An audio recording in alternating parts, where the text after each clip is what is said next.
Olá, como vai? Estamos aqui para mais uma edição do nosso programa Questão de Ordem. Hoje a gente tem a honra e a alegria de receber aqui no estúdio o senador Efraim Filho, do União Brasil da Paraíba, que coordena o grupo de trabalho lá na Comissão de Assuntos Econômicos sobre a reforma tributária, é integrante de outras comissões importantes do Senado, como a CCJ, e um defensor da Frente Parlamentar da Agropecuária. Muito obrigado por ter aceito o convite. A gente já está com saudade do senhor ao vivo aqui. Uma alegria minha, Valdeno, poder participar com você, né, e assim poder discutir os temas que interessam ao Brasil, à nossa Paraíba, e temas que têm muita sintonia sempre com quem produz, né? Nós temos sido, na reforma tributária, um defensor do setor produtivo, o agro entre eles, sem dúvida um dos motores da nossa economia, e vamos estar à sua inteira disposição para que a gente possa conversar sobre esses temas. Eu me sinto muito à vontade porque tenho acompanhado o trabalho do senador, antes deputado Efraim, na liderança de partidos dele, e agora a gente está nessa batalha da reforma tributária e tem muita gente dentro do seu partido, como, por exemplo, o governador de Goiás, o governador de Mato Grosso, que andam reclamando muito que a reforma, da forma como foi aprovada na Câmara, pode não ser boa para o agro. Como é que o senhor está vendo essa discussão? Vamos lá, e a gente tem, claro, com essa responsabilidade de liderar, né, a bancada do União Brasil no Senado. Começamos a legislatura como a terceira maior bancada do Senado, então um perfil muito forte, fiel da balança ali para onde pender, poder definir as eleições e nessa discussão definir as votações. E nessa discussão com o Caiado no Goiás, com o Mauro Mendes no Mato Grosso, por exemplo, que são do União Brasil, a gente tem sido sempre uma porta aberta, né, uma mão estendida para que eles possam trazer essas reivindicações que são muito justas, né, a respeito da realidade nos estados. Eu digo que o Senado vai poder agregar muito na discussão, diferente daquilo que aconteceu na Câmara, em termos de dados e números, porque na Câmara foi uma etapa anterior de formulação do texto.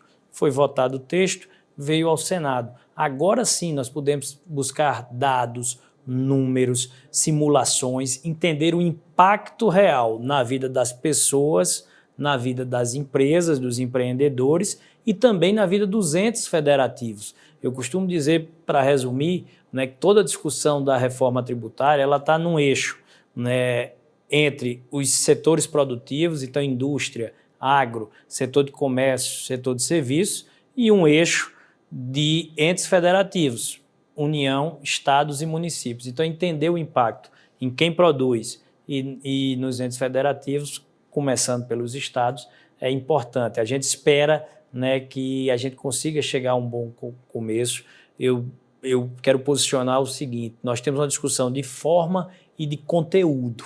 Na forma, é importante evoluir o modelo tributário. Então, partir para o IVA, aquilo que é praticado nas grandes economias do mundo, principalmente na OCDE, é importante. Então, principalmente no agro. Hoje a gente não concorre apenas com quem está no Brasil. Hoje é uma economia globalizada, é um mundo sem fronteiras. Então, nós estamos concorrendo com o mundo todo. Então, o Brasil poder se aproximar de um modelo que é um modelo mais simples, menos burocratizado, que é praticado lá fora, ajuda a reduzir o custo Brasil.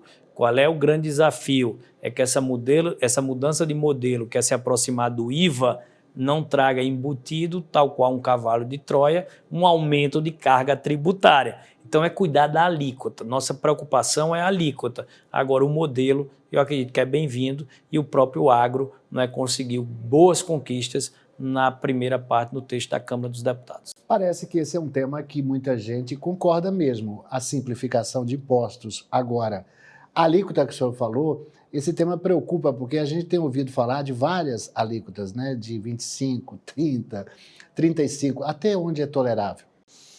Olha, é tolerável até onde, Valdeno, a gente tenha uma carga neutra. O que é que significa carga neutra? É a alíquota que representa o que eu pago hoje nesse modelo atual e o que eu passarei a pagar no modelo novo. Claro que ela não pode ser uma carga setorizada, tá certo? Então, você terá condições, claro, de ter uma análise macro, para que o brasileiro, enquanto nação, enquanto país, não pague uma carga maior. E isso, claro, com o benefício da mudança de modelo, porque se tem um consenso hoje é que o atual modelo é arcaico, obsoleto, ultrapassado, só atrapalha quem quer produzir, nos joga no ranking Doing Business como um dos piores ambientes para se fazer negócio. Então, essa burocracia, essa confusão que é tão grande que no Brasil até o simples é confuso. Né? Então, complexo. É complexo. Então, aqui a gente tem que fazer essa mudança e a alíquota ela vai ser essa carga neutra. Hoje se estipula que seria numa carga de 25%, mas existem dados e contas a serem feitas. Agora, essa é uma premissa da qual eu não abro mão. Nós não vamos votar uma reforma tributária para resolver a vida dos governos. Reforma tributária é para facilitar a vida de quem produz, do cidadão, do empreendedor, do contribuinte. Então, reforma tributária é para melhorar a vida de quem paga o imposto, não é de quem arrecada o imposto, não é para aumentar a carga. Então, a discussão é bem-vinda, a mudança de modelo vai ajudar quem produz, inclusive no agro, só é tomar cuidado com a alíquota para que ela não represente um aumento de carga de acordo com os estudos que ainda estão em fase, né, de implementação. O senhor falou uma frase interessante que não é para ajudar a resolver problemas de governos. O senhor está falando de governo federal, porque essa é uma reforma em que o governo federal ele centraliza muito. Então, os estados, municípios, grandes, as capitais, por exemplo, têm sentido que podem perder com isso. E há uma sinalização de estados como Goiás, Santa Catarina e o Mato Grosso, desses dois aí do União, que talvez tenham que, a gente ouviu dizer da possibilidade dos estados taxarem. Lá em Goiás, por exemplo, o meu estado, o governador criou lá uma taxa sobre infraestrutura, que o Supremo também autorizou, o governador de Mato Grosso também pensa nisso.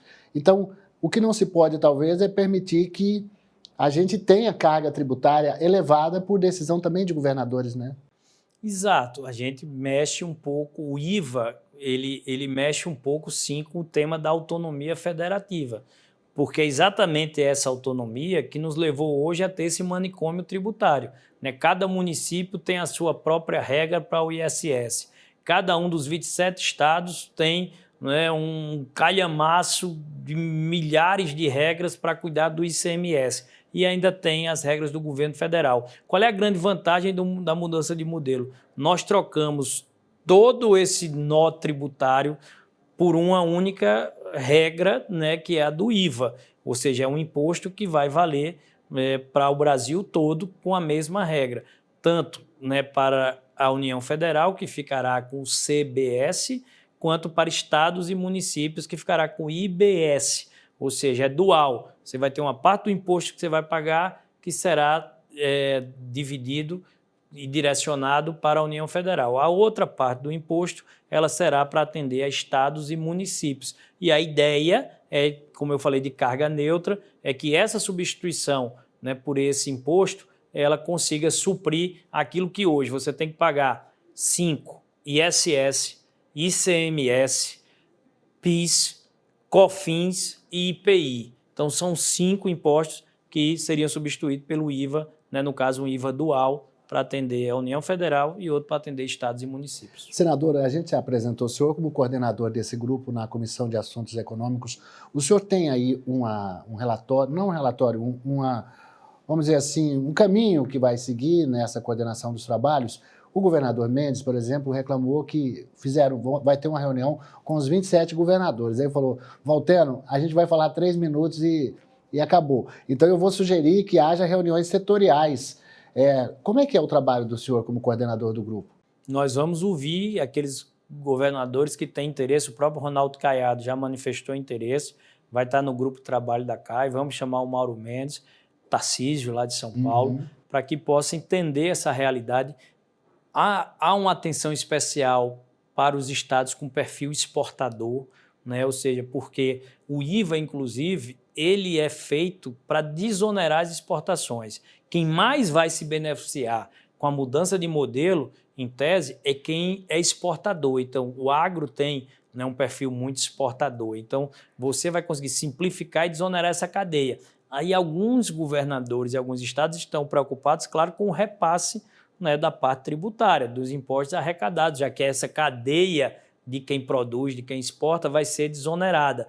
Então, a gente tem, sim, um dilema, né, para ver a respeito dos estados e do poder público que querem arrecadar mais e de quem produz que quer pagar menos impostos. Então, como chegar nesse equilíbrio? No agro, por exemplo, claro que é o nosso público preferencial, você teve já algumas conquistas na Câmara, então desoneração da cesta básica, por exemplo, né, produtos hortifruti, produtos primários. Um limite de 3 milhões e 600 de faturamento. Os limites de faturamento. Então, essas conquistas, elas vieram por um trabalho da FPA, Frente Parlamentar da Agricultura, que tem à frente na Câmara dos Deputados o meu amigo deputado Pedro Lupion. Então, acho que a FPA tem cumprido seu papel. O agro sai desse primeiro momento da reforma tributária com conquistas a serem celebradas. Claro que no Senado Federal a gente vai procurar aperfeiçoar ainda mais. Podem, assim, ter uma convicção da minha parte, mas que eu acredito que é dos meus pares. Ninguém quer votar uma reforma tributária para aumentar imposto. Ninguém quer passar essa mensagem para o Brasil. Então, nós vamos ser muito cuidadosos em melhorar o modelo, desburocratizar, simplificar e ter limites para a carga tributária. Permita fazer apenas mais esse adendo. É papel do Congresso limitar o poder de tributar dos governos, né? Se você deixar em aberto, a sanha arrecadatória, que é a regra do governo, né, uma vontade infinita de sempre querer arrecadar mais, leva a aumentar impostos. Então é preciso sim ter um teto, ter uma alíquota que defina um caso concreto. E ninguém está inovando com isso não, tá? O ISS, ele tem um teto que vai de 2% a 5%. Imagina se os municípios hoje tivessem a liberdade de poder colocar 10, 12, 15, tinha município com 20% de ISS. Então, eu acho que está no rumo certo e com muita confiança que vamos fazer o melhor trabalho possível para defender o agro, defender quem produz. Aproveitando essa deixa, eu chamo o intervalo para que, na volta, o senador Efraim Filho, do União Brasil da Paraíba, possa falar sobre reforma administrativa. Será que ela vai acontecer mesmo? É só um instante, a gente volta.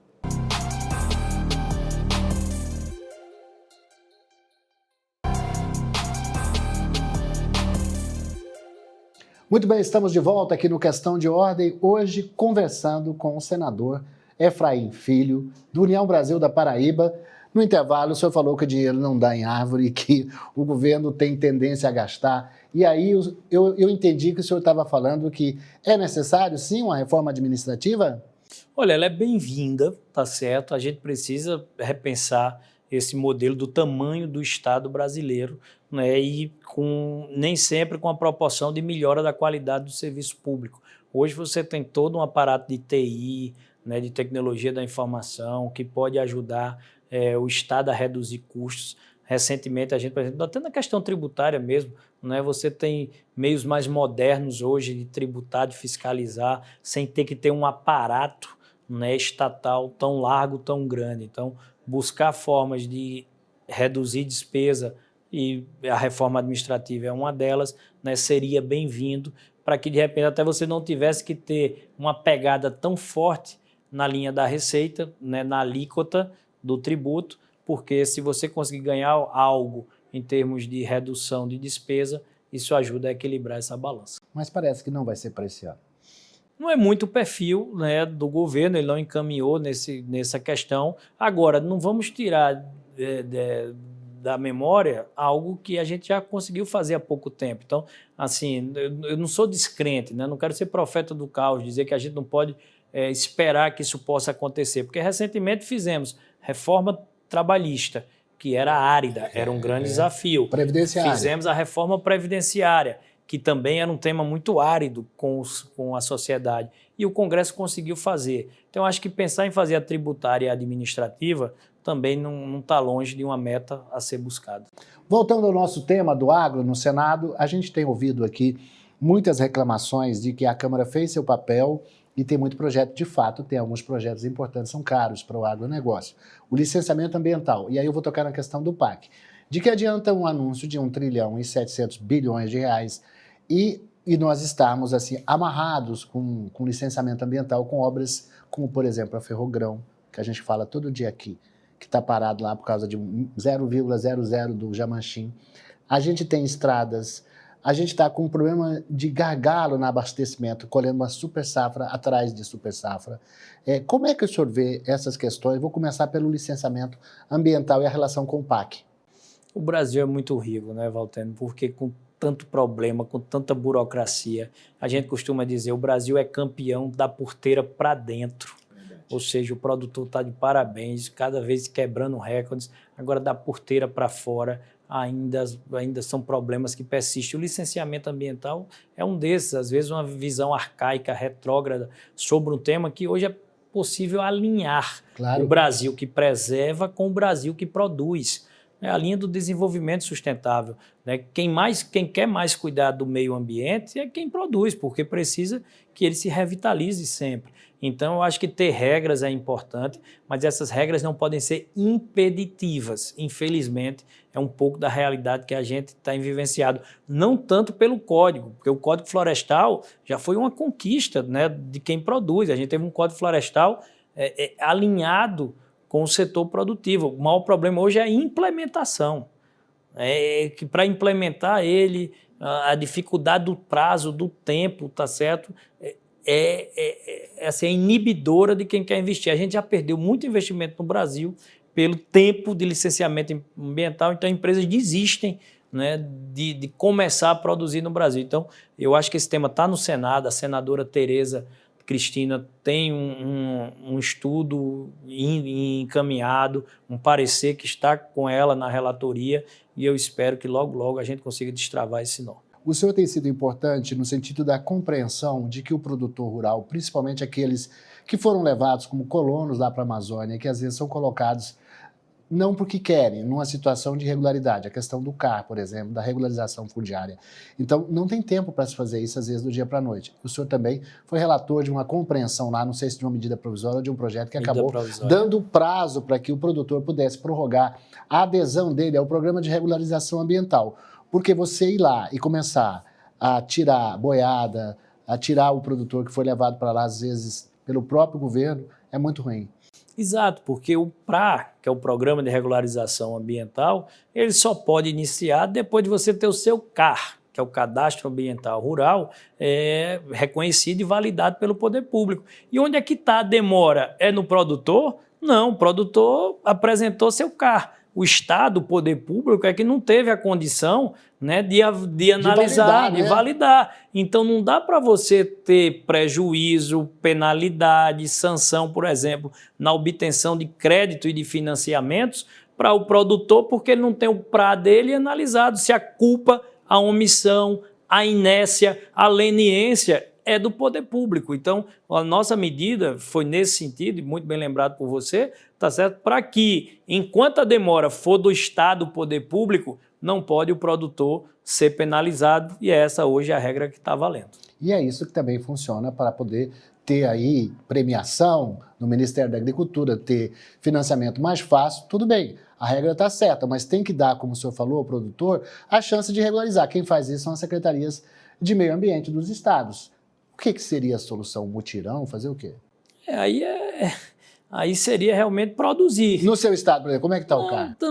Tá difícil, porque lá você tem os órgãos ambientais que são responsáveis por essa análise e que tem tido um ritmo muito lento. Né? Então a burocracia, a omissão, a inércia, infelizmente, tem prevalecido. Pelo menos a gente conseguiu dar ao produtor, né, a regra de que ele não pode ser prejudicado, por exemplo, com uma negativa de financiamento, negativa de crédito, baseada na ausência de PRA, porque enquanto essa demora for do poder público, ele está blindado, está protegido, é o que foi possível para se fazer agora. Mas uma prorrogação que também chega ao tempo, ao final, né? E aí... Não, mas aí é que está. Aí agora nós colocamos um prazo definitivo, tá certo? Que para evitar que venha prorrogação atrás de prorrogação, porque sempre o problema é do Estado. Então, a partir de agora, o prazo só vai começar a contar depois que ele for notificado para apresentar o plano. Então, nós mudamos o marco legal, o marco temporal, perdão,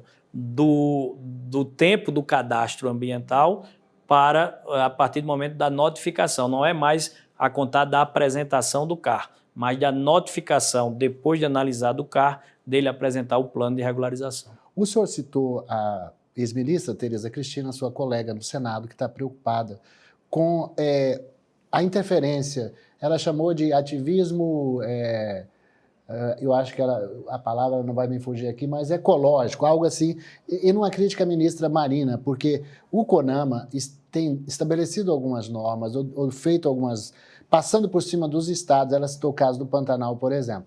Então, tem que se saber o que é desmatamento legal e ilegal.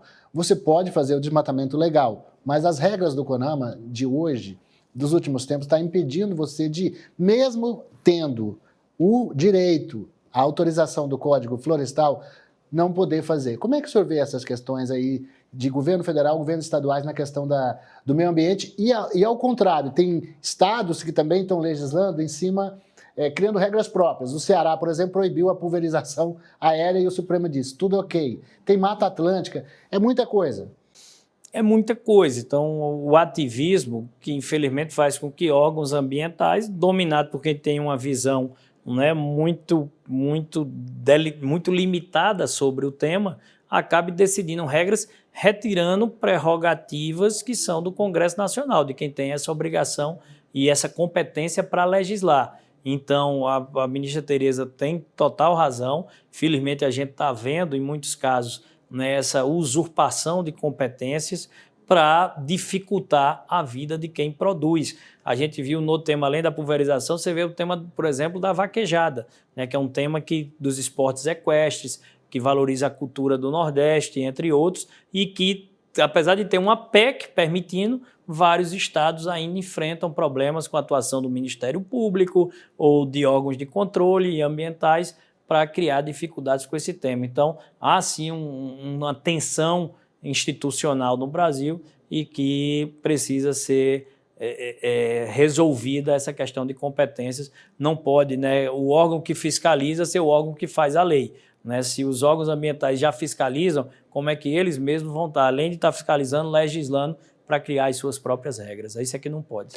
Senador, a gente ficaria aqui mais tempo conversando, mas, infelizmente, chegou ao final, o senhor tem um minuto para fazer as suas considerações e eu provoco dizendo quais são os desafios nesse segundo semestre, lá no Senado, além da reforma tributária. Olha, Valtênio, eu acredito que a agenda econômica é prioridade, continuará sendo, né? O Brasil ele precisa reencontrar o rumo do desenvolvimento, voltar a crescer, recuperar empregos perdidos. Então, eu acho que a agenda econômica ela segue sendo a prioridade, até porque a reforma tributária não vai se resolver com a lei. A PEC, que é essa primeira, ela é só uma regra sobre imposto sobre consumo, depois vem o imposto sobre a renda, depois vem as leis complementares. Então, o desafio é enorme. Eu acredito que a agenda econômica será a prioridade e vamos estar focados em valorizar quem produz. Reforma tributária é para melhorar a vida de quem paga o imposto, do cidadão, do contribuinte, do empreendedor. Não é para melhorar a vida de governo, não. E esse será o nosso compromisso, evitar retrocessos como a volta do imposto sindical, temas que acho que a sociedade já rejeitou. Então vamos procurar avançar, olhar para frente, é assim que a gente chega mais longe. Muito obrigado, o AgroMais está sempre aqui à sua disposição, com as porteiras abertas. Foi uma alegria retornar, reencontrá-lo, voltar a conversar sobre esses temas, né, que diz respeito ao motor da economia do Brasil. Então, que esses encontros possam ser mais frequentes. Deixo aqui o meu grande abraço a você e todos os nossos telespectadores, ouvintes, internautas, aqueles que por todas as plataformas nos acompanham. Exatamente. Eu agradeço você que acompanhou de casa, pela internet, a entrevista com o senador Efraim Filho, do União Brasil da Paraíba. Até a semana que vem.